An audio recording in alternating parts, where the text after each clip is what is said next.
Tama po yung observation ninyo, and I think that is a very important point. Hindi naman dahil nag-iba ng practice ay nawalan na sila ng responsibilidad na mag-report. So because of that, they will submit the report on savings. They will provide the report okay, but henceforth they will include it in the BSF moving forward. But you will submit within the week to the Committee on Appropriations, and it will copy furnish all members. Yes, please, Madam Speaker, kasi napaka-importante po na alam natin how efficiently they're using. Napakadaling mag-declare ng savings kung bibigyan natin ng blanket authority ang departments to use the savings and use it whenever they want or augment something without passing through Congress. E di i-bloat na lang palagi yung bidding, yung ABC. Tapos magdadive. You know, this is not acceptable, should not be acceptable to us. That's why we need those reports. Kaya sana po, within the week, or sana nga within the day or hanggang tomorrow para naman po mapag-aralan, Madam Speaker. Anyway, my next question refers to, dito na ako sa, alam naman ni Madam Sponsor ito, yung tungkol sa earmark revenues. Madam Speaker, sa pagkakaintindi, can you define earmark revenues through you, Madam Speaker?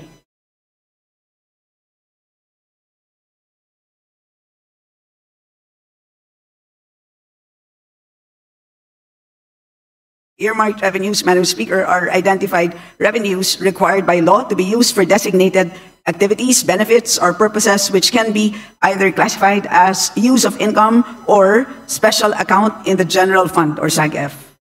Nung po nag-interpolate tayo, sinabi po sa akin that the cash isn't available because the cash is being used. Madam Speaker, Madam Sponsor, tama po ba na pwedeng gamitin ang earmarked revenues ng national government wherever it pleases? Yun ang practice po ng natin. But let me explain. Madam Speaker, yung tanong ko po, hindi kung practice siya or hindi. Tama po ba na ginagamit natin ang earmarked revenues for other things other than specified in the law? Madam Speaker, if I may be allowed, yes. Parang po siyang, if I may use a comparison, parang pong kung tayo po ay nagde-deposito sa isang bangko, nagdeposito tayo ng 100 piso, iniwan natin sa bangko yung ating 100 pesos. Habang hindi natin kailangan yung 100 pesos na yan, ini-invest ng bangko yung 100 pesos na yan. But at any point in time that we demand 100 pesos plus the interest, dapat ibibigay sa atin ng bangko yung pera natin. At any point in time that we want it, it must be available. So ganun po ang konsepto ng earmarked revenues. Congress earmarks a certain portion, inokolekta ng ahensya ang revenue, dinedeposito sa treasurer, habang hindi ginagamit ang cash, gagamitin muna ang cash sa pagpapatakbo ng buong government, kasi po, ang pangongolekta ng buwis, hindi naman po January 1, meron na tayong buwis. Paano natin babayaran ang sweldo ng ating mga page, ang sweldo ng mga government employees? Wala po tayong ibabayad sa inyo na sweldo kung hindi natin gagamitin ang cash na yan. Pero, at any point in time that an agency demands those earmarked revenues, the Treasury must be able to make those funds available. Ganyan po ang ibig sabihin ng earmarked revenues. Madam Speaker, saan po nakasulat na gano'n ang ibig sabihin ng earmarked revenues? Na pwede siyang gamitin pag hindi ginagamit pa. Kasi malinaw naman po, earmarked accounts and funds are not, the legal basis of an earmarked revenue could be a law, a presidential decree, or international agreement. Bawat earmarked revenue may batas. At walang blanket authority doon na sinasabing pwede mo munang gamitin habang hindi ginagamit ng agency. Gusto ko lang po makahanap ng legal basis mula umpisa. Asan po ang legal basis na sinasabing pwedeng gamitin ang pondo na in-earmark natin for another thing? Kasi yung cash naman, hindi pa ginagamit ng ahensya. So hiramin ko muna. Eh paano kung di ko na may balik? Paano kung di na tayo makautang? Hindi po ba pag regular ka na tao, ginamit mo ang pera na hindi para doon? Qualified theft na to. O kaya, pwedeng technical malversation of funds if you use it for another thing. Ang tawag po doon sa libro ay Book of Accounts. So, may Book of Accounts at nandun naman po maliwanag ang balanse. So, at any point in time na kung na-question... Madam Speaker, ulitin ko, ano pong batas ang nagsasabi na pwedeng gamitin pangsamantala ang earmarked revenue? So, hindi po ginagamit ang revenue. Maliwanag po yun. Yung pera, Madam Speaker.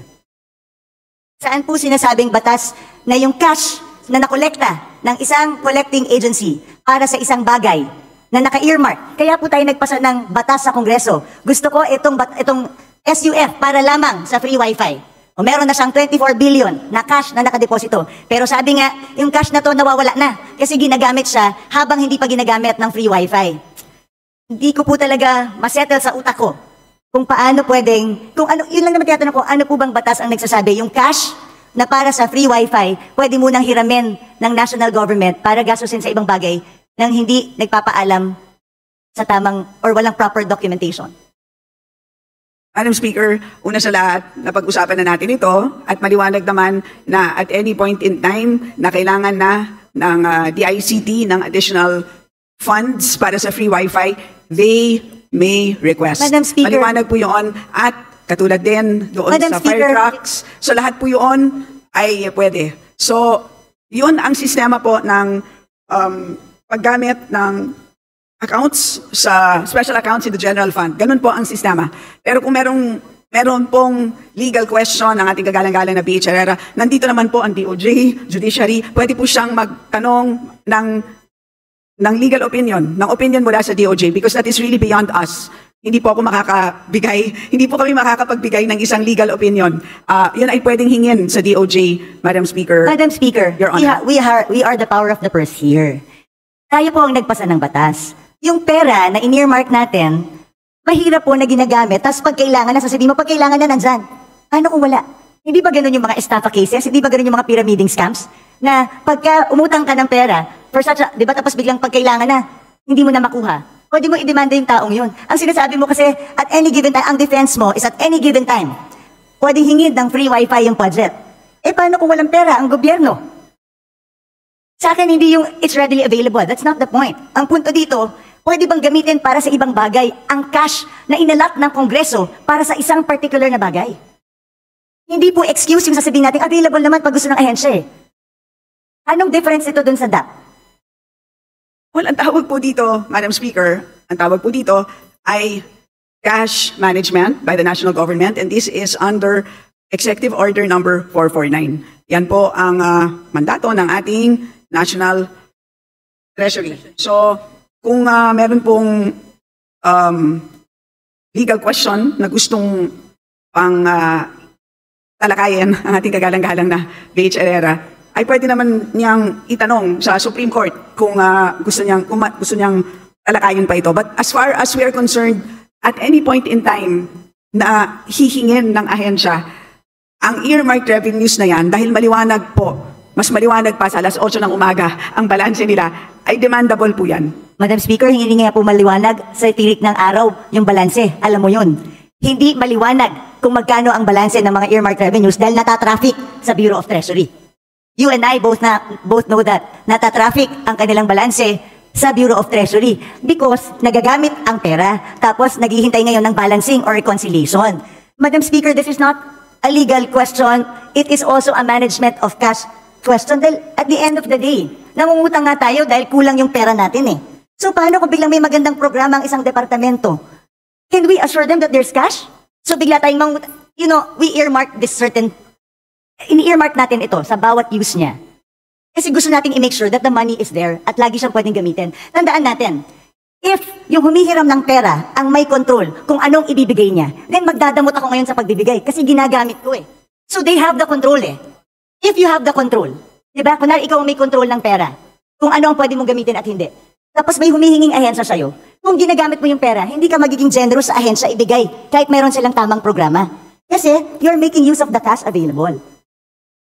Maganda lahat yan, Madam Speaker. But again, ang end balance halimbawa as of June 30, 728.785 billion pesos. So malaking amount of funds.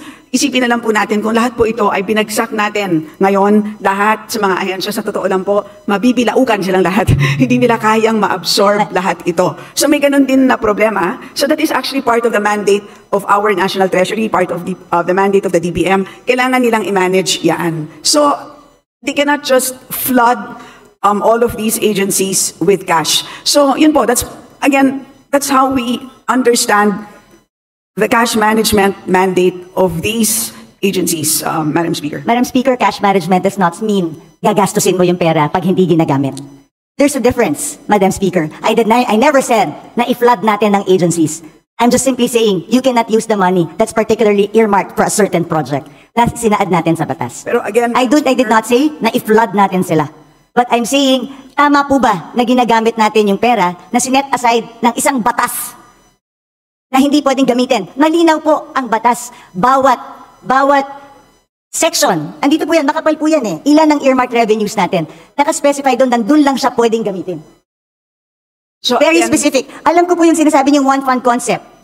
Do you know the history of one fund concept when it started, Madam Speaker, Madam Sponsor? what is the question? Yung one fund concept, because yan po yung sanina sinasabi niyo na ito yung cash management, may one fund concept, na yun ang sinasabi ng DOF na dun ginagamit. Kaya balikan natin yung history ng one fund concept. Ano ba ang pinanggalingan ng one fund concept, Madam Speaker, Madam Sponsor? Please enlighten the body, Madam Speaker. Galing po yun sa Presidential Decree 17, Presidential Decree pa yun during the time of President Marcos. Na lahat ng dormant accounts, yung mga off-budget accounts, yung mga lying around funds, yun ang pinagsama-sama. Wala po dong nakasulat any mention of earmarked revenues. At since 1977 pa po yung Presidential Decree na yun. Hindi pa po na-amend or napalitan ng panibago. Ang sa akin naman, gusto ko lang ilagay sa tama. Pwede naman natin lagyan sa special provision kung talagang gustong gamitin itong pondo na to. Pero ang tanong ko, hindi ba dapat natin malaman sa Kongreso kung saan, kailan hiniram yung 700 billion? Kung may 700 billion, anong portion ng 700 billion ang hiniram? Hiniram para sa anong bagay? Tama ba na walang report sa atin na hiniram yung perang to? Tama ba na hindi nag-report sa agency? Kunwari, ako si DICT. Ang alam ko, meron akong 24 billion. Tama ba na hindi magpapaalam sa kanila? Pwede bang hiramin namin ang cash na ito para magamit namin sa ibang bagay? So, Madam Speaker, again, babalik po ako dun sa aking analogy earlier. Ang bangko niyo po ba, tuwing ini-invest yung 100 piso na dineposito ninyo, ay tinatawagan ba kayo para Madam Speaker, kung ako po ay hindi nag-authorize, pwede ko pong sabihin sa bangko, huwag niyong galawin itong certain portion na to. Because tandaan nyo, hindi mo pwedeng i-relate sa bangko to. Batas ito. May blanket kang pinirmahan sa bangko. Nung nagdeposito ka, alam mo na pwede nyo gamitin para invest. That's part of the contract you paid for when you opened the account. Pero ito, batas ito na pinasa natin na earmark ang certain fund for a certain thing. Wala tayong authority na binigay doon sa ating batas o habang may cash, habang hindi ginagamit. Pwede nyo gamitin, national government, kung saan nyo gusto. Pag kinapos tayo, gamitin nyo na. O basta siguraduhin nyo, pagkakailangan ko na, ibalik nyo sa akin. But again, Madam Speaker, what is important is the balance. Paglilinaw lang po kung ano ang balanse ng bawat fund ay intact na intact po yan. Napakahuhusay po ng ating mga empleyado sa ating treasury. Complete po yan. So lahat po ng mga dinadagdag po dyan, lahat ng binabawas, intact po ang balances.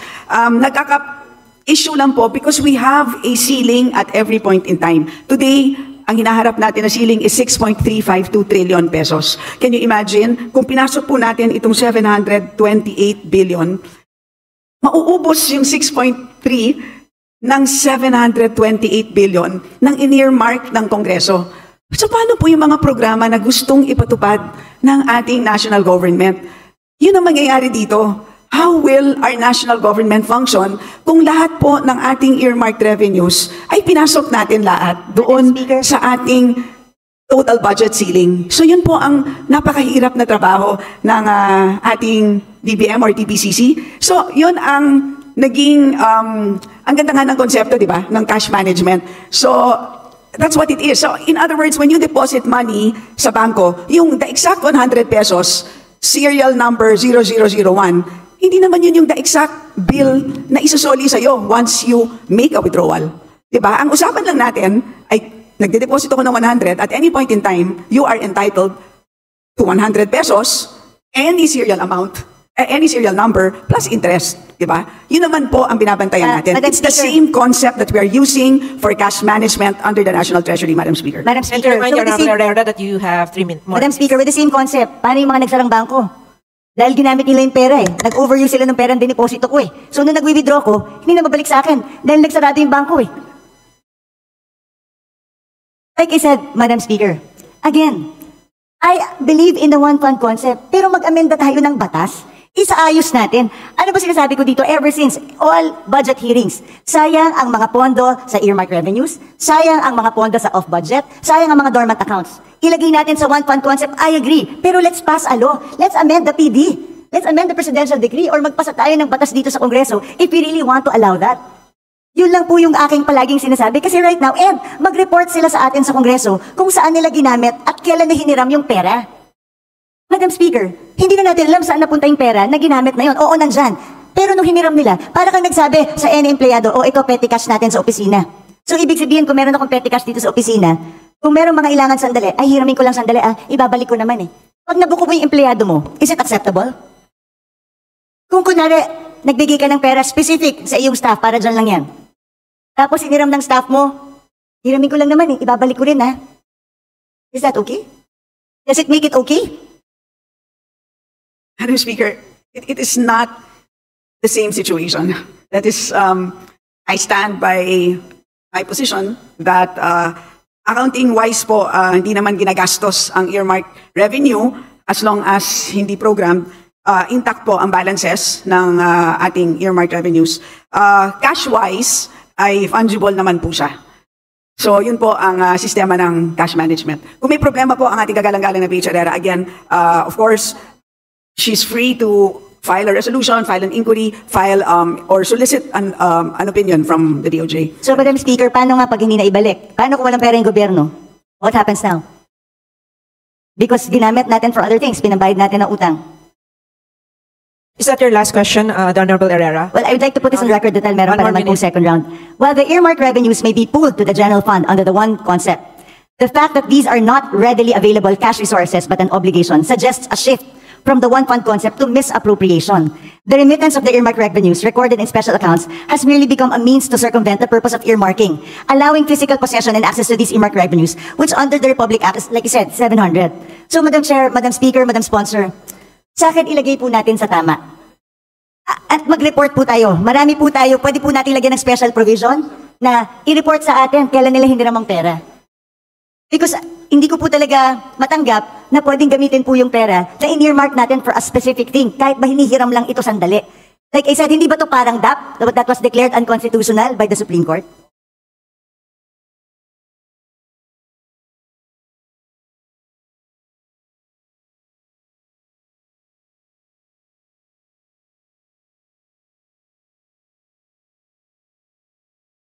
So the Honorable Stella, your final statement to the last queries of the Honorable Herrera. Yes, Madam Speaker, thank you for sharing your thoughts on the matter. I have exhausted my opinion on this. As I said, there's the DOJ, perhaps who can weigh in on this, and the rest of the members on the matter. Majority Leader. Madam Speaker, basahin ko lang po itong Section 37 ng PD 1177. It states that even the presidential decree of the one fund concept does not even allow it. It says here, all monies appropriated for functions, activities, projects, and programs shall be available solely for specific purposes for which these are appropriated. Even the presidential decree na pinapapool lahat sa one fund concept, exception yung naka-appropriate for a specific thing. So, Madam Chair, Madam Speaker, I've exhausted my time. Meron pa namang ibang agencies, nandiyan pa yung DBM, DOJ. I'll just continue. Magkaiba po ang appropriation, which is an authority to spend, versus cash. Magkaiba po yun. That's my final statement. Madam Speaker. Thank you. Well, anyway, susunod na po ako. Majority Leader.